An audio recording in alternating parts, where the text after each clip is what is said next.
پہلے اپنی قوم کے سامنے جو بات رکھنا چاہتا ہوں کہ کیوں ضرورت پڑی اس کی.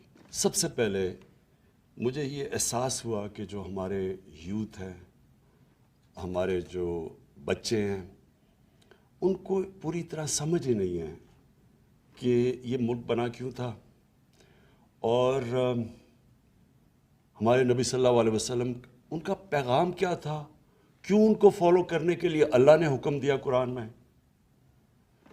مجھے آہستہ یہ بھی نہیں لوگوں کو پتا کہ جب وہ نماز پڑھتے ہیں تو وہ اللہ سے مانگتے کیا ہیں. اور میں اکثریت کی بات کر رہا ہوں کہ ان کو یہی نہیں پتا جب وہ کہتے ہیں ایک ہی چیز نماز پہ مانگتے ہیں نا کہ اللہ ان کے راستے پہ لگا جن کو تو نے نعمتیں بخشی، ان کے نہیں جو غلط راستے پہ چلے گئے. تو جن کو اللہ نے نعمتیں بخشی سب سے زیادہ وہ تو ہمارے نبی صلی اللہ علیہ وسلم تھے، باقی بھی پیغمبر تھے. تو اصل میں تو ہم سارا وقت نماز پہ ایک ہی چیز مانگ رہے ہوتے ہیں کہ ان کے راستے پہ چلو. تو ان کا راستہ کیوں اتنا ضروری ہے؟ کیا ہمیں سمجھ ہے کہ اللہ کیوں ہمیں کہتا ہے ان کے راستے پہ چلو؟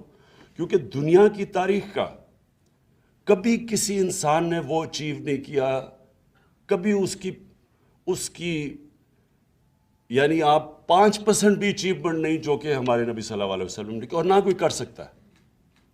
یہ جب 100 گریٹسٹ مین ان کے اوپر ایک کتاب ہے، پتہ نہیں اس کا کیا نام ہے، ہارٹ یا کچھ ہے، وہ نمبر 1 پہ ان کو کیوں رکھتا ہے؟ وہ تو مسلمان نہیں ہے، لیکن وہ اچیومنٹس پہ رکھتا ہے کہ کسی انسان نے وہ چیزیں اچیو نہیں کی. تو اللہ ہمیں کیوں کہتا ہے کہ ان کے راستے پہ چلو؟ ہماری بہتری کے لیے. جب وہ کہتا ہے کہ وہ 2 راستے آپ کے سامنے ہیں، ایک اللہ کی وہ راستے جس پہ اللہ نے نعمتیں بخشی ہیں، تو وہ جو راستہ ہے وہ آسان راستہ نہیں ہے، کیونکہ نبی صلی اللہ علیہ وسلم کا آسان راستہ نہیں تھا، لیکن وہ انسان کی عظمت کا راستہ تھا. تو مجھے احساس ہونا شروع ہوا بہت پہلے، پولیٹکس میں آنے سے بھی پہلے، کہ مجھے یہ احساس ہونا شروع ہوا کہ ہمیں کسی کو، میں نے جب کم از کم میں جب اسکول میں تھا تو میں نے جب پڑھا تو مجھے کبھی یہ چیزیں نہیں کسی نے بتائی. مجھے میری دینیات اور اسلامیات کی کلاس کے اندر مجھے کبھی یہ نہیں بتایا گیا کہ کیوں میں نبی صلی اللہ علیہ وسلم کے راستے پہ چلوں. پھر مجھے یہ بھی نہیں بتایا گیا کہ وہ ریاست مدینہ وہ کیا اس کے کیا پرنسپلز تھے کہ ایک دم وہ لوگ جن کی حیثیت ہی کوئی نہیں تھی، دیکھتے دیکھتے 2 سپر پاورز ان کے سامنے گرتی ہیں اور دنیا کی امامت کرنا شروع کر دیتے ہیں. وہ کون سے پرنسپلز تھے؟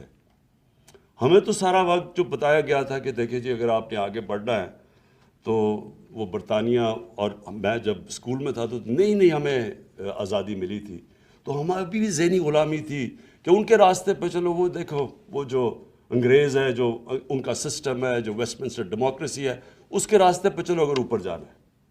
ہمیں پڑھایا کچھ جاتا تھا، لیکن اصل میں ہمیں یہ کہا جاتا تھا کہ اصل میں انسان اوپر جا ہی نہیں سکتا جب تک ان کے راستے پہ نہ چلو جنہوں نے آپ کے اوپر حکومت کی تھی. اور یہ سب سے بڑا مسئلہ ہے کہ ہمارے میں ایک ڈسکنیکٹ ہے.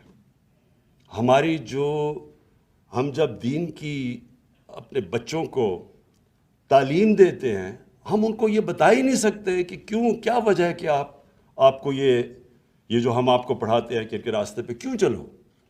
تو دیکھیں، میں کوئی اسلامک اسکالر نہیں ہوں، میری تو اپنی زندگی سے سارے تجربہ ہوا ہے مجھے. میں تو اسلام کی طرف، دین کی طرف، اسلام تو خیر ہم پیدا ہی اسلام میں ہوئے تھے، لیکن دین کی طرف سے تو میں اپنی زندگی کے تجربے سے آیا ہوں. اور وہ کیسے؟ کیونکہ مجھے 2 مختلف کلچرز کو میں نے اندر سے دیکھا. اپنے پاکستان کا تو میں ماں باپ اور ہمارے اسکول کلچر تو دیکھ ہی لیا تھا، لیکن میں نے مغربی کلچر کو اندر سے دیکھا، اور پھر میں نے اپنا تجزیہ کر کے میں پھر ان نتیجوں پہ پہنچا. اور آہستہ آہستہ جو اصل چینج جب میرے میں آیا، جب میں نے نبی صلی اللہ علیہ وسلم کی زندگی پڑھی، ان کی سیرت پڑھی، اسٹڈی کیا اس کو، تو اصل میں تو چینج تب میرے میں آیا.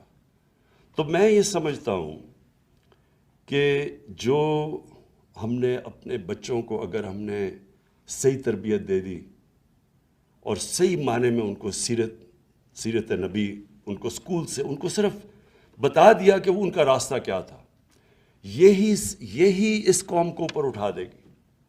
کیونکہ کوئی قوم جس کا کیریکٹر بڑا نہیں ہوتا وہ بڑی قوم نہیں بن سکتی.